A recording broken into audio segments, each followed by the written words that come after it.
எஸ்சிபியை எப்போ ஸ்டார்ட் பண்ணலாம்? மார்க்கெட் ஏறி இருக்கும்போது ஸ்டார்ட் பண்ணலாமா, இறங்கி இருக்கும்போது ஸ்டார்ட் பண்ணலாமா, இல்லை வெலட்டல் பீரியடாக இருக்கும்போது ஸ்டார்ட் பண்ணலாமா? வி ஷேப் எஸ்ஐபி ஸ்ட்ராட்டஜி அப்படின்னு வரும்போது நீங்கள் எஸ்ஐபியை மார்க்கெட் பீக்கில் இருக்கும்போது ஸ்டார்ட் பண்ணுறீங்க. இதுதான் உங்களுக்கு பீக்குன்னு தெரியும்னா கூட மேபி நீங்கள் ஸ்டார்ட் பண்ணியிருப்பீங்க எஸ்ஐபியை, அதுக்கப்புறம் மார்க்கெட் கிராஷ் ஆயிருக்கு. ஸோ ஒரு ஃபிளாட் மார்க்கெட்டில் எஸ்ஐபி பெர்ஃபார்மன்ஸை கம்பேர் பண்ணும்போது வி ஷேப் மார்க்கெட்டில் எஸ்ஐபி பெர்ஃபார்மன்ஸ் இன்னும் பெட்டராகவே இருக்கும். அதே மாதிரி இதில் வந்து பார்த்தீங்கன்னா லாஸ்ட் 1 இயர் பெர்ஃபார்மன்ஸ் எடுத்தீங்கன்னு வச்சுக்கோங்களேன், ஏப்ரல் 2024 மார்ச் 2025 வரைக்கும் ரிவர்ஸ் வி பெர்ஃபார்மன்ஸ் நடந்திருக்கு. ஸோ எஸ்ஐபி பொறுத்த வரைக்கும் டைமிங் பார்க்க தேவையில்ல, how long you stay in the market is very important.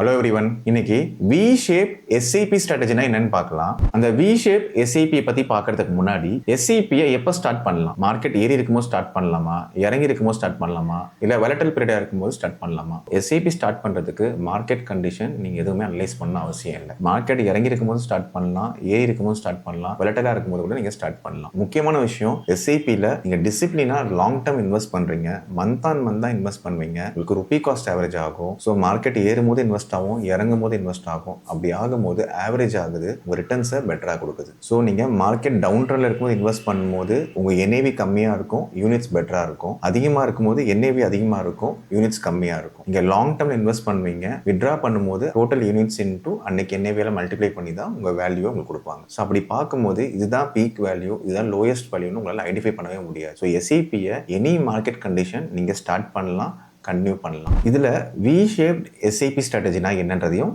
கொஞ்சம் டீட்டெயிலாக பார்க்கலாம். வி ஷேப் எஸ்ஐபி ஸ்ட்ராட்டஜி அப்படின்னு வரும்போது நீங்கள் எஸ்ஐபியை மார்க்கெட் பீக்கில் இருக்கும்போது ஸ்டார்ட் பண்ணுறீங்க. இதுதான் உங்களுக்கு பீக்குன்னு தெரியும்னா கூட மேபி நீங்கள் ஸ்டார்ட் பண்ணியிருப்பீங்க எஸ்ஐபியை, அதுக்கப்புறம் மார்க்கெட் கிராஷ் ஆயிருக்கு. சின்ன எக்ஸாம்பிள் எடுத்துக்கலாம். இப்போ ரீசெண்ட் டைமில் வந்து பார்த்தீங்கன்னா சென்செக்ஸ் வந்து பார்த்தீங்கன்னா ஆல்மோஸ்ட் 84,000 rupees போச்சு உங்களுக்கு last few months back. So அதுலேருந்து நீங்கள் எஸ்ஐபி ஸ்டார்ட் பண்ணியிருக்கீங்க அப்படின் போது இன்னைக்கு கரண்டாக பார்க்குறீங்க அப்படின்னா உங்களோட எஸ்ஐபி வந்து பார்த்தீங்கன்னா நோஷனல் லாஸில் தான் இருக்கும், நெகட்டிவ்ல தான் இருக்கும். ஸோ இதே எஸ்ஐபியை நீங்கள் ரெகுலராக கன்டினியூ பண்ணுறீங்க, நெக்ஸ்ட் ஒரு 2 years கன்டினியூ பண்ணுறீங்க.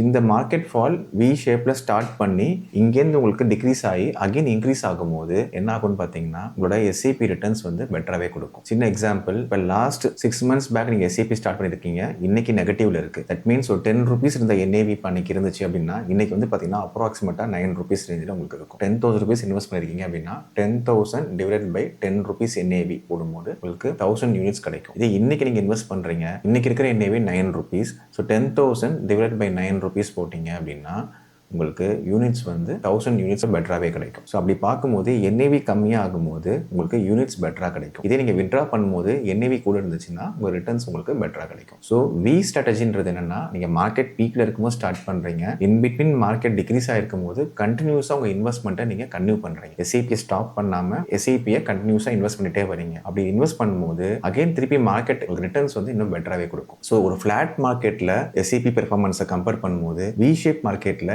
எஸ்ஐபி பெர்ஃபார்மன்ஸ் இன்னும் பெட்டராகவே இருக்கும். ஸோ இந்த எதுக்காக இந்த வி ஷேப் அப்படின்னு சொல்றாங்கன்னா, மார்க்கெட் இறங்கும் போதும் நம்ம கண்டினியூஸா இன்வெஸ்ட் பண்ணணும், அகைன் திருப்பி கண்டிப்பா இன்க்ரீஸ் ஆகும்போது உங்களுக்கு அன்னைக்கு இன்வெஸ்ட் பண்ண டவுன் ட்ரெண்ட் மார்க்கெட்ல உங்களுக்கு யூனிட்ஸ் அதிகமாக கிடைக்கும். ஸோ ஃபியூச்சர்ல நீங்க வித்ட்ரா பண்ணும்போது உங்களுக்கு வேல்யூ பெட்டரா இருக்குன்றதுக்காக தான். அதே மாதிரி இதுல வந்து பாத்தீங்கன்னா லாஸ்ட் 1 இயர் பெர்ஃபார்மன்ஸ் எடுத்தீங்கன்னு வச்சுக்கோங்களேன், ஏப்ரல் 2024 மார்ச் 2025 வரைக்கும் ரிவர்ஸ் வி பெர்ஃபார்மன்ஸ் நடந்திருக்கு. அதாவது 1 இயருக்கு பார்க்கும்போது 22,000 நிஃப்டி வேல்யூ இருந்தது, 26,000 rupees வரைக்கும் செப்டம்பர் மந்த்ல போச்சு உங்களுக்கு.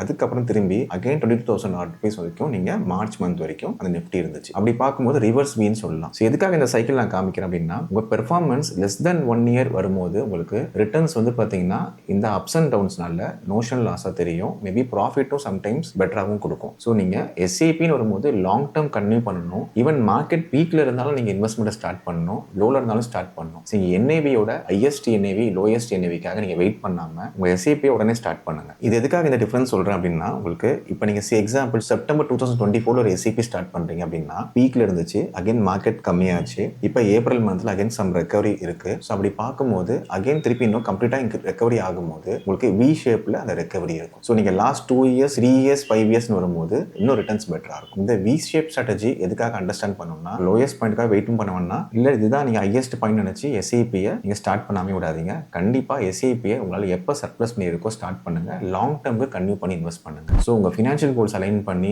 Large cap, mid cap, multi cap, flexi gap, so எல்லா டைப் ஃபண்ட்ஸுமே இன்வெஸ்ட் பண்ணுங்க. ஸோ ஒரே பர்டிகுலர் செக்டாரில் மட்டும் இன்வெஸ்ட் பண்ணாமல் டைவர்சிஃபைடாக போர்ட்ஃபோலியோவை அலோகேட் பண்ணுங்க. கண்டிப்பாக ரிட்டர்ன்ஸை நீங்கள் பெட்டராக எடுக்க முடியும். ஸோ முக்கியமாக உங்களுக்கு இதில் ரிட்டர்ன்ஸ் எதனால் அதிகமாக கொடுக்குதுன்னா, ஒன்று காம்பவுண்டிங் இன்ட்ரெஸ்ட். நீங்கள் லாங் டேர்மில் இன்வெஸ்ட் பண்ணும்போது உங்கள் மணி காம்பவுண்டிங்கில் க்ரோ ஆகிட்டே இருக்குது. இன்னொன்று முக்கியமான விஷயம் பார்த்தீங்கன்னா ஆப்பர்ச்சுனிட்டி. எப்பப்பெல்லாம் மார்க்கெட் டவுன் ட்ரெண்ட் போகுதோ முடிஞ்ச வரைக்கும் உங்கள் இன்வெஸ்ட்மெண்ட்டை இன்க்ரீஸ் பண்ண பாருங்க. இல்லைன்னா நீங்கள் லாங் டேர்முக்கு கன்டினியூ பண்ணுங்க. எஸ்ஐபியை ஸ்டாப் பண்ண தேவையில்லை. ஸோ வி ஷேப் ஸ்ட்ராட்டஜின்றது என்னன்னா, நீங்கள் மார்க்கெட் பீக்கில் இருக்கும்போது ஸ்டார்ட் பண்ணுறீங்க, டவுன்ஃபால் இருக்கும்போது கன்டினியூ பண்ணுறீங்க, அகெயின் ரெகுலராக இன்வெஸ்ட் பண்ணுறீங்க. ஸோ அகெயின் உங்களுக்கு மார்க்கெட் பீக்கில் இருக்கும்போது உங்களுக்கு ரிட்டர்ன்ஸ் வந்து பார்த்தீங்கன்னா உங்களுக்கு இன்னும் பெட்டராக தான் கொடுக்கும். ஸோ எஸ்ஐபி பொறுத்த வரைக்கும் டைமிங் பார்க்க தேவையில்ல. How long you stay in the market is very important. Customise wealth management வேணும்னா எங்கள் டீமை நீங்கள் கான்டாக்ட் பண்ணலாம். டிஸ்கிரிப்ஷனில் எங்கள் கான்டாக்ட் டீடைல்ஸ் கொடுத்துருக்கோம். தேங்க்யூ.